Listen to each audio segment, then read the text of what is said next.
Bernard Kosch was 76 years old and had spent his life building things meant to last. His children cleared his house in a single afternoon. They took the furniture, the savings account, and the car. They left him a motel key and $400 and called it a fresh start. What they did not take was a deed to a crumbling ice house at the edge of town, assessed at nothing, condemned by an inspector who had never stepped inside. Bernard stepped inside. He found a rusted iron key on a nail just inside the door, and beneath the floor of that ice house, sealed since 1948, was something his own father had left for whoever had the patience to find it. His children drove back 6 months later and stood at the edge of the property and could not reconcile what they were looking at with the ruin they had handed him. But I need to take you back to the beginning. Bernard Kosch had worked stone for 43 years. Not decorative stone, not the kind you hire out for a garden feature or a fireplace surround. Structural stone, the kind that holds a building upright through a century of frost and pressure and the slow settling weight of time. He had cut limestone and bluestone and fieldstone and granite across 3 counties, and he knew by feel, by the sound of a tap, by the way light moved across a surface, whether a wall would stand or whether it was already saying goodbye. He had done this work from the time he was 22 years old, starting as a laborer for a mason named Elton Price, who kept his measurements in his head and his opinions to himself. Bernard had watched and listened and learned to see what Price saw, and after 4 years, Price handed him a set of chisels and said he had nothing left to teach. Bernard had kept those chisels in a leather roll his whole working life.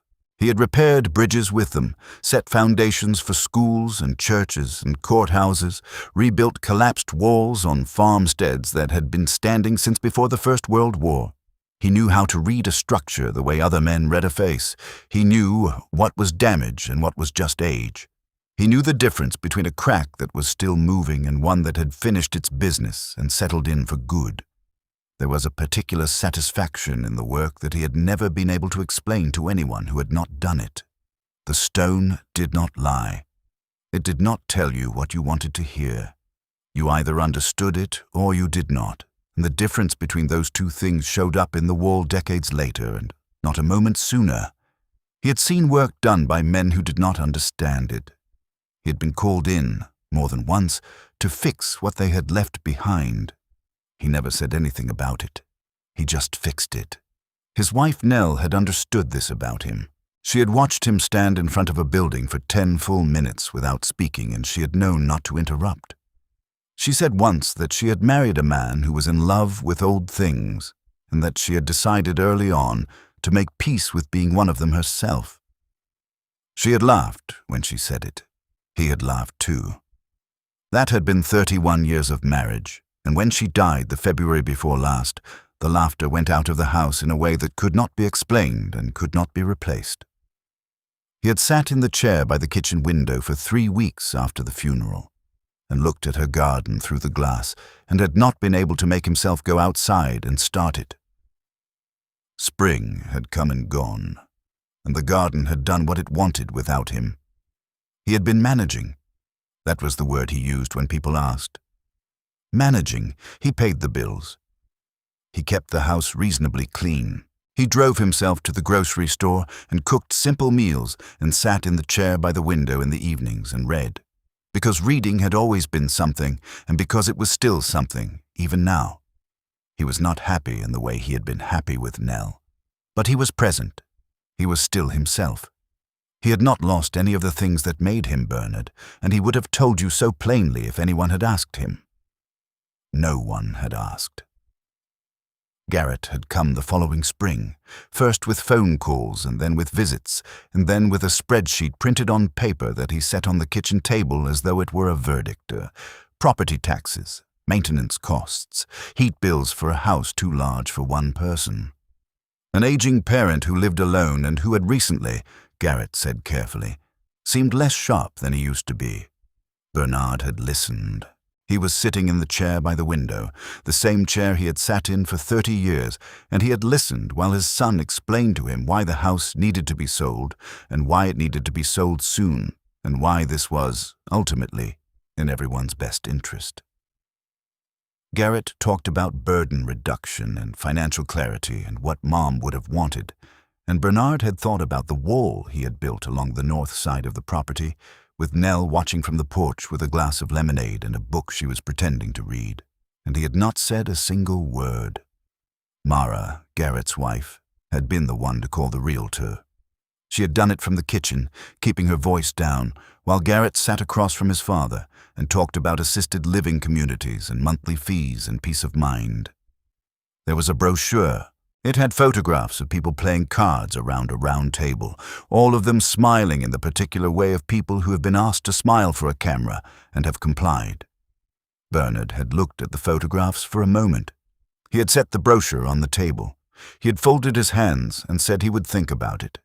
He had not thought about it. He had thought about other things. He had thought about the summer he and Nell had repointed the chimney together, a project she had insisted she could help with and had, in fact, been genuinely useful at, handing him mortar and gauging its consistency better than some laborers he had worked with professionally.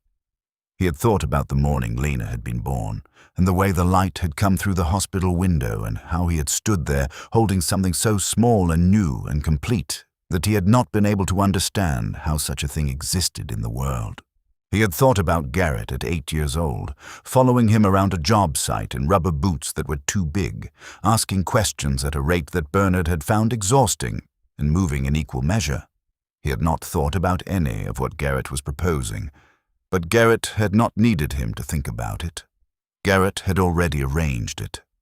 The realtor had already visited twice while Bernard was at his Thursday morning appointments Garrett had scheduled and driven him to, which Bernard had appreciated, and which he understood now had also been convenient for other reasons. Bernard's daughter Lena had arrived the morning the movers came. She lived 3 hours away and had driven straight through, and she was standing in the hallway when they began carrying boxes out. She did not help them carry boxes. She did not say, "Stop." She stood there with her arms at her sides, and at the moment the movers lifted the last chair, the one by the window, the one he had sat in every evening for decades, Bernard looked at her, and she looked at the floor. Her eyes went straight down to the floor and stayed there. She did not look up. She did not look at him. He had not needed her to say anything. He had understood everything from the floor. That was the moment he would carry the longest. Not Garrett's spreadsheet, and not Mara's phone call to the realtor, and not the brochure with the smiling people. Lena's eyes going down. They drove him to the Harlow Falls Motor Inn on Route 9 and paid for 2 weeks in advance, and left him with $400 in cash, which Garrett set on the nightstand in a careful stack, as though the neatness of it meant something. The room smelled like industrial cleaner and a window air conditioner that had been cycling the same air since the 90s. There was a television bolted to the dresser. There was a laminated card with checkout times. There was a painting of a barn on the wall that had been printed, not painted, and hung slightly off-center in its frame. Garrett had stood in the doorway on his way out and said that this was just temporary, and that they were going to find him somewhere comfortable, and that he should call if he needed anything. He had said all of this looking at a spot somewhere to the right of Bernard's shoulder. He had not looked at his father directly for most of that day. The one moment he had, briefly, while Bernard was signing the realtor's paperwork, Garrett had looked away first. That was the one moment of discomfort Garrett showed. One moment of knowing. And then it was behind him, and he was back to the reasonable face and the practical tone and the careful stack of bills on the nightstand. Bernard sat on the edge of the bed and looked at the stack and did the arithmetic. $400. 14 days paid. After that, nothing. He had a small monthly pension from the Masons' Union, which was enough to eat on and not much else.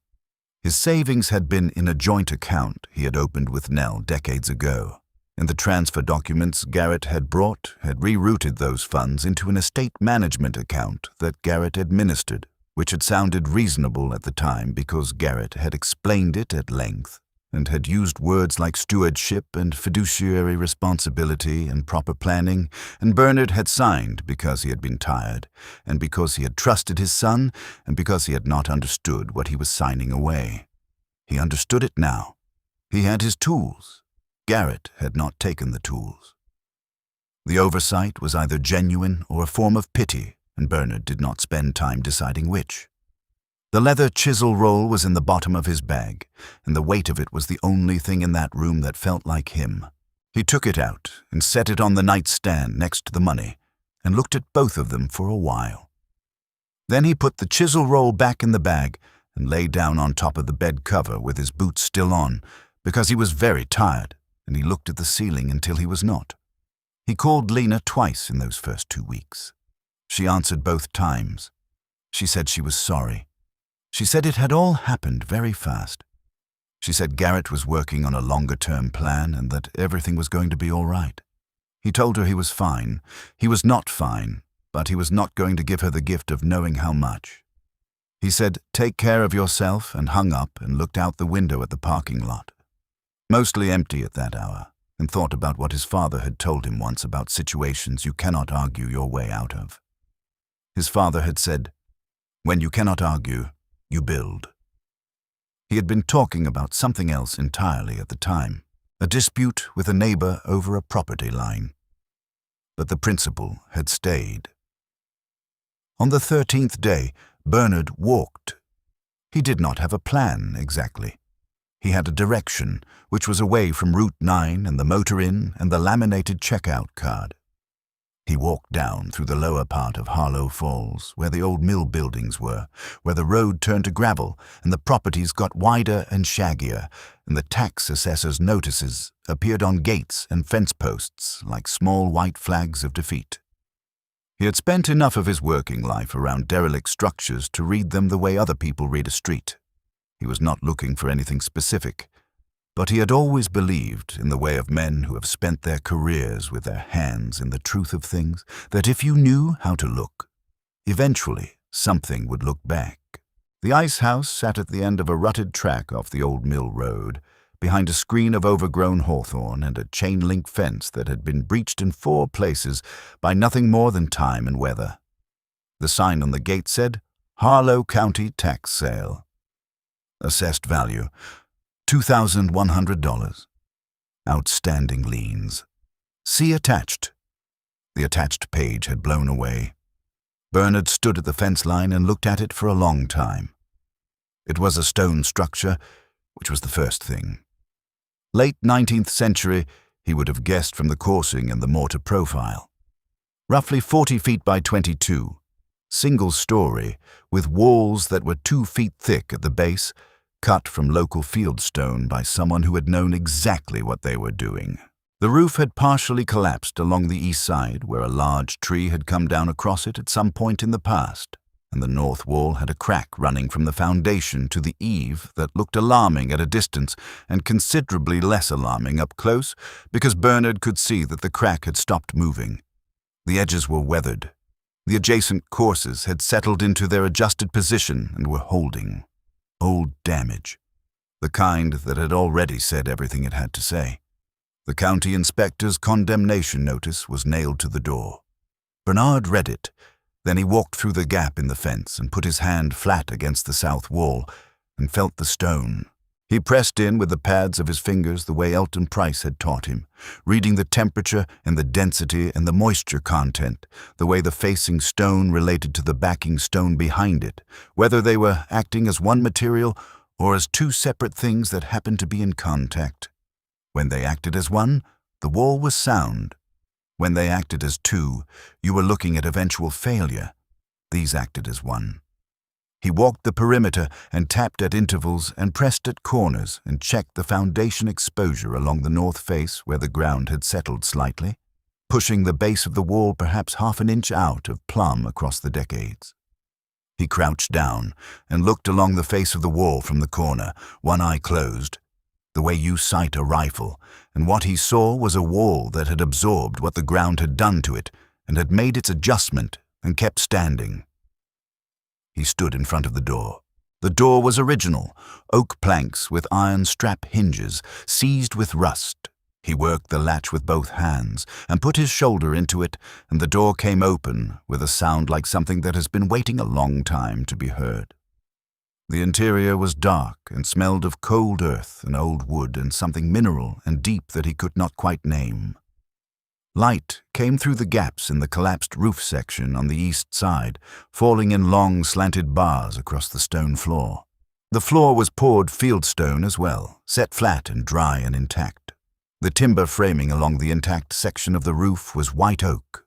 Old growth, the kind of wood that does not rot so much as it calcifies with age, growing denser and harder until it is closer to stone than to the tree it came from. On the wall just inside the door, at shoulder height, there was a nail. On the nail hung a rusted iron key on a length of braided twine. Old iron, old cord. Someone had left it there deliberately, at the right height, in the first place you would look. Someone who had expected to come back and had left it where they could find it quickly. They had not come back. Bernard took the key down. He held it in his palm for a moment. It was heavier than it looked. He turned it over. No markings. Just plain iron, old-fashioned, the barrel and bit type that had gone out of common use before he was born. He put it in his coat pocket, not knowing why, and went to find the county tax office. He paid $2,060 for the property. The clerk looked at the paperwork and looked at him, and her expression was careful and neutral, which he appreciated. She was not going to tell a man with a deed folder and a check what she thought of his purchase. He signed his name in 3 places and walked out with a clear title and $40 in change. He spent one final night in the motor inn on his own money. In the morning, he packed his bag and moved it to the ice house and set his tools along the south wall where the light was good, and stood in the middle of the floor and understood the scope of what he'd agreed to. It took him 4 days working alone before Rupert Slade noticed him. Rupert ran the hardware on Cayuga Street, which was the only hardware store left in Harlow Falls after the chain opened on the bypass and pulled the easy money out of downtown. It was the kind of store where the bins were sorted by hand and the prices were written in marker on masking tape, and the man behind the counter knew your name before you had said it twice, and knew what kind of work you did before you had described it because he had been watching people's hands and listening to their questions for 30 years and had learned to read both. Bernard had gone in twice for supplies. Cash both times, specific about what he needed. No conversation beyond what was necessary. On the 3rd visit, Rupert came around the counter and stood in the doorway and watched Bernard load his truck. He waited until Bernard turned to leave.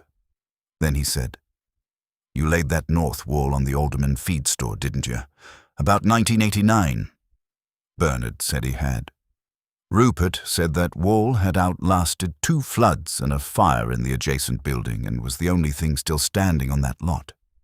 Bernard said the Alderman people had let him use good stone and had not rushed him, and that those 2 things together had made all the difference." Rupert looked at him for a moment. Not the way people look at an old man they are deciding what to do with. The way they look at someone they have just confirmed a suspicion about. Then he went back inside and wrote a number on a slip of paper and handed it to Bernard at the register. He said it was a line of credit, 30 days, no interest, and that Bernard should come in whenever he needed to. He said he had watched 2 young contractors work through the old Harlow properties in the last decade and leave them worse than they found them, and that it was a considerable relief to see someone at the ice house who knew what he was looking at. He did not say it like he was doing Bernard a favor. He said it like he was stating a fact about the current situation, and that was the difference. Bernard drove back to the ice house and stood in the middle of the floor and looked up at the sky through the collapsed east section and felt something shift inside him that he did not have a word for. Something that had been locked tight since October was beginning, very cautiously, to consider the possibility of something else. He started on the roof first, because the roof was the thing that would eventually kill everything below it if it was left alone. He salvaged the white oak framing that was intact and cut replacement members from old-growth timber he sourced through Rupert at cost. fitting them by hand with mortise and tenon joints, the way Elton Price had taught him, without metal fasteners in the bearing structure. He knew from experience that metal fatigues where wood adjusts, and that a properly fitted joint in good timber would outlast anything you could bolt together. It took 11 days to close the roof. He worked from first light until the light went, and he slept on a cot he had bought at the surplus store on Millgate Road, and he ate whatever he had, and he did not think too far ahead, because too far ahead was still largely dark, and thinking into darkness had never helped anyone. On the 7th morning there was a sandwich on the wall by the gate. He did not see who left it. He found it when he came up for water at mid-morning, and he ate it standing at the wall and looked at the middle distance and felt, for the first time in a long time, that someone had noticed him in a way that did not require anything from him in return. The next morning there were 2 sandwiches and a thermos of coffee. Black, no sugar. Whoever was leaving them had either observed him or guessed correctly. On the 3rd morning he looked up from his work, and there was an elderly woman sitting on the stone wall 20 feet away, watching him work with her hands folded in her lap, as though she had been there for some time and had no particular plans to leave. Her name was Olive Marsh. She was 78 years old, and she lived in the White House at the end of the track, the one whose kitchen window looked directly down toward the ice house. She had lived there for 54 years. Her husband, Raymond, had died 11 years ago, quietly, in the chair by the living room window, which she had always thought was a good way to go, and which she had told him in the year before he died, and he had agreed with her. Her 2 sons had both died within 3 years of each other, one from an illness that moved faster than anyone had prepared for, and one in an accident on a highway in another state, and she had been in that house, alone, ever since. She had kept a cat for a while. The cat had also since died. She said she had been watching him work through the kitchen window for 6 mornings and had felt the need to do something useful about it, and that sandwiches had seemed like a reasonable contribution to the situation. Bernard said the sandwiches were very good. She asked what was in his coat pocket, because she could see from the slight weight pulling on one side that he was carrying something, and she was old enough that she did not see the point of not asking things. He took out the rusted iron key and showed her.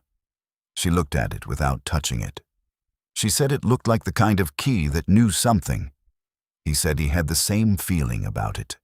She told him that her husband Raymond had eaten the same sandwich for 31 years, every working day, mustard and sharp cheddar and 1 slice of tomato when they were in season, and no tomato when they were not, and that she had made it so many times that her hands still did it automatically on some mornings before she remembered there was no one to bring it to.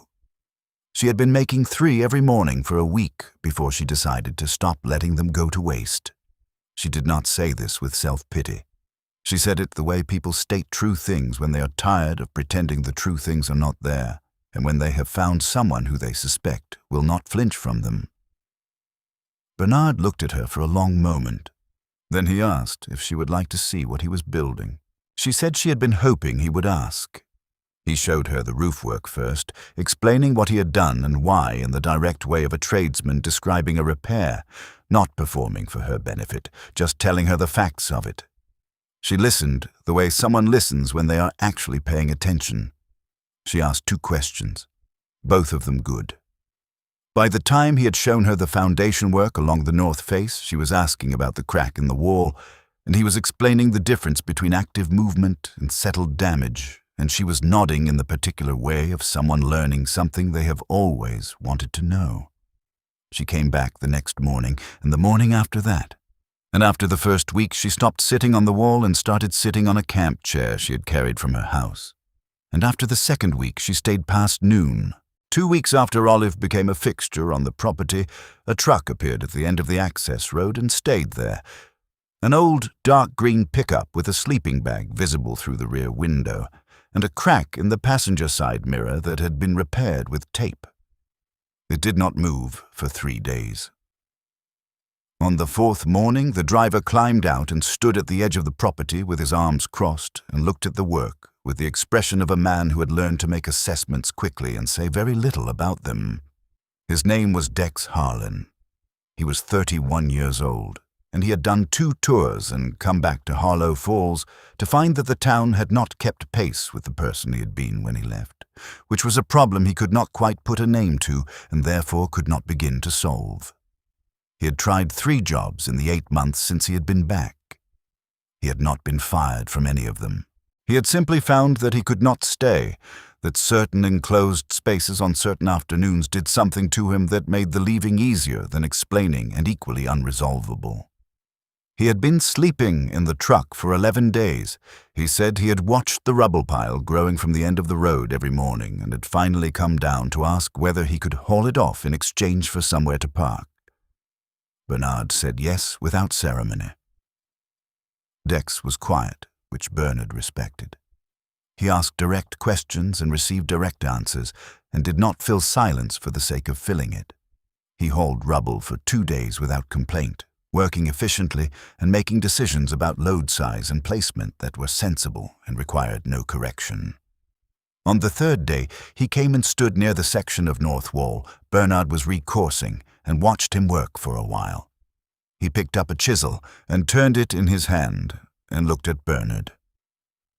Bernard nodded once. Dex set the chisel to a piece of fieldstone and made his first cut. It was not bad. The angle was slightly off and the depth a little aggressive. Bernard said nothing. Dex adjusted on the 2nd cut without being told. The 3rd cut was clean. He did not miss a single day after that. They worked through the cold the way people work when the work is the warmest thing available, which is to say, steadily and without complaint, and without much acknowledgement of the conditions. Olive brought thermoses in the mornings. Rupert appeared twice with materials he said he had ordered wrong and had no use for.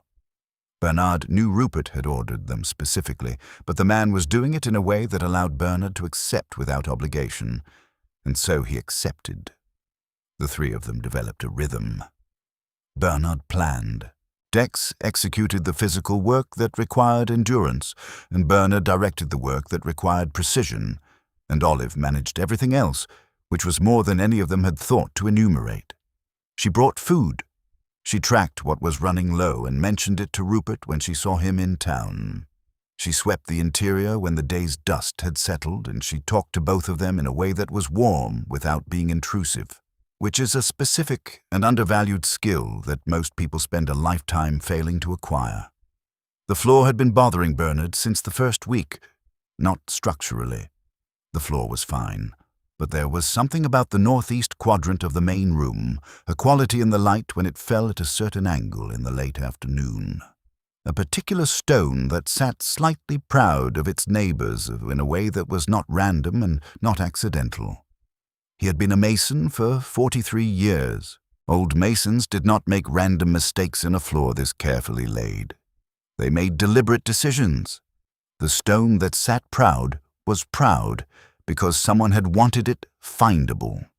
He cleared the area in mid-November, working slowly because the frost had come and he did not want to split anything in the cold.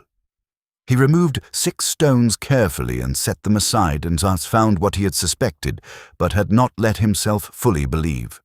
A wooden hatch, old-growth lumber, fitted with a precision that made him go still for a moment.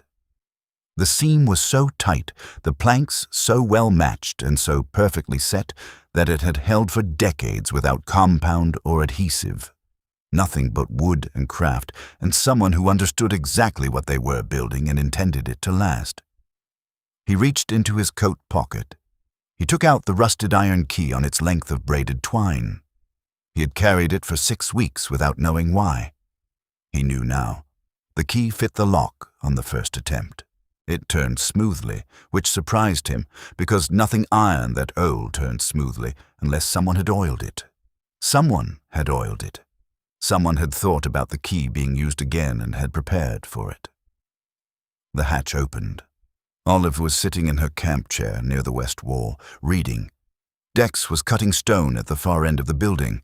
Neither of them spoke when Bernard stood at the top of the steps with a lamp and looked down into what lay below. He descended alone.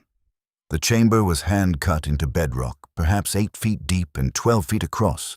The walls faced in dry-laid field stone that was as tight and true as anything he had laid himself. The floor was level and true. A level floor in hand-cut bedrock meant someone had done it with a string line and infinite patience, and had done it right. The air was cold and still and clean, in a way that sealed spaces sometimes are, when they have been shut long enough that everything that was going to decay has already finished decaying, and what is left is simply what lasted. Along the north and west walls, wooden shelving, still standing and still true, holding rows of glass canning jars. He counted 41. Many had held. The vacuum seals had done what they were made to do, which was to hold against time, and they had held across more time than anyone who packed them could have planned for. There were preserves, dark and dense in their jars. There were seeds in paper packets nested inside some of the jars for protection. There was a glass jar that held a folded document, and when Bernard opened it carefully with a knife along the lid seal and unrolled the document inside, he found a surveyor's map, hand-drawn, dated June 1948. The map showed the boundary of the original Kosch family land, holding, before the Depression sales, before the pieces had been broken off one by one and traded away and forgotten. The whole of what it had once been, drawn with a steady hand in ink that had kept its color in the cold and the dark for nearly 8 decades. It was not a legal claim. He understood that clearly and without grief. The sales had been made and recorded and were done. But it was a record. It was proof that the land had once been whole, and that someone had wanted that preserved and known. He set the map on the shelf and reached for the jar that stood alone at the far end of the bottom shelf, slightly apart from all the others, as though it had been placed there after the rest were arranged. Set apart deliberately.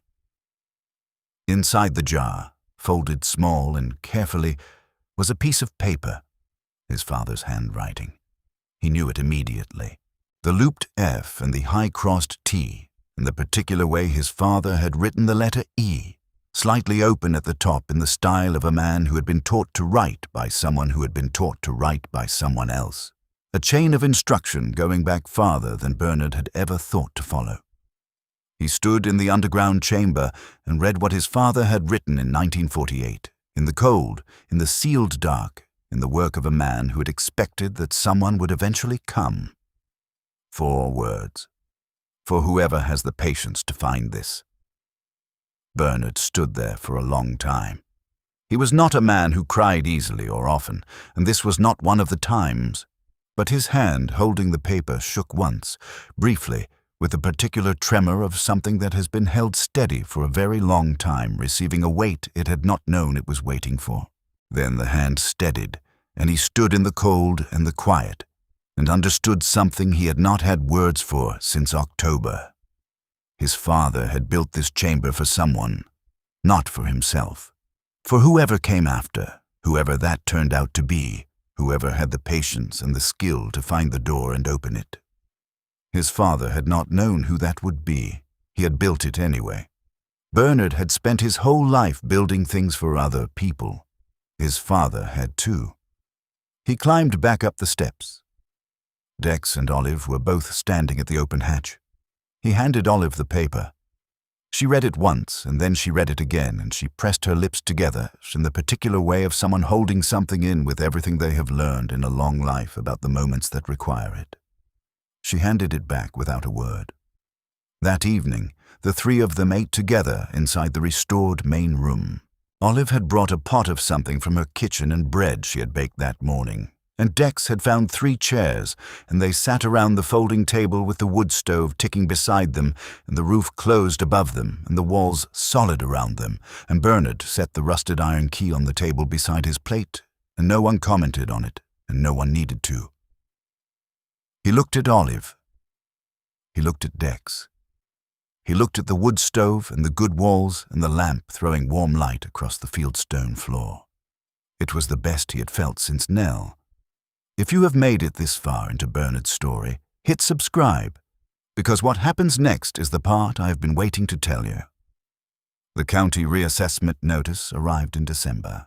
Someone at the assessor's office had finally come out to look at the property, and what they found was a functioning structure with a restored roof, stabilized walls, a new interior, a working wood stove, and an underground preservation chamber of considerable historical and architectural interest.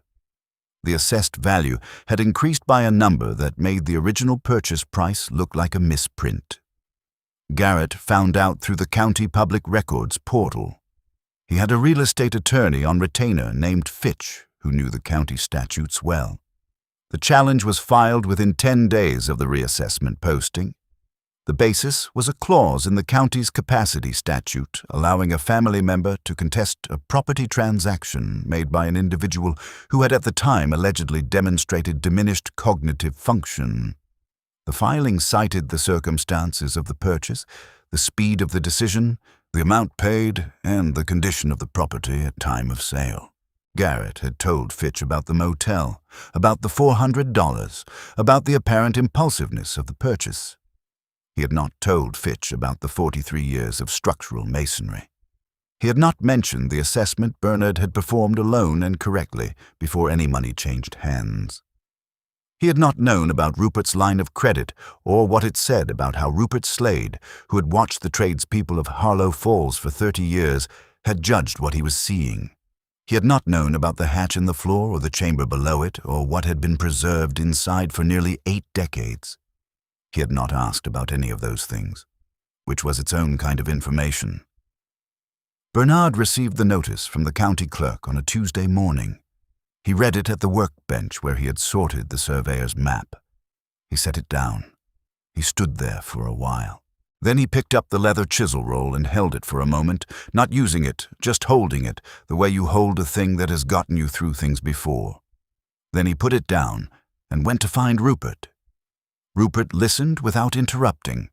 When Bernard finished, Rupert was quiet for a moment, and then he said he knew a county mediator who was fair, and that he knew a retired attorney in town who had handled property cases for 40 years and might be persuaded to advise, and that he also happened to have something Bernard might want to see. He pulled out a folder he had been keeping since August. In it was a letter from the State Infrastructure Office regarding the Millgate Road retaining wall, a wall Bernard had built in 2003 which had recently been formally recognized as an example of historically significant non-poured stone construction in the state. Rupert said he had been meaning to show Bernard this for a while and had not found the right moment until now. Bernard looked at the letter for a long time. Then he said he did not know exactly what to do with it. Rupert said he thought a county mediator might know. The hearing was set for the 3rd week in February. Bernard represented himself for the opening portion before the county mediator, who had been present at the Millgate dedication in 2003, a fact that became apparent early in the proceeding and which Bernard did not comment on. He brought Rupert. He brought the surveyor's map. He brought photographs of the work, dated from the first week through completion, documentation he had kept out of professional habit without knowing he would need it. He brought the note from the jar in his father's handwriting, not as legal evidence, but because it was his, and he did not want it sitting in a box somewhere while someone else decided what his mind was worth.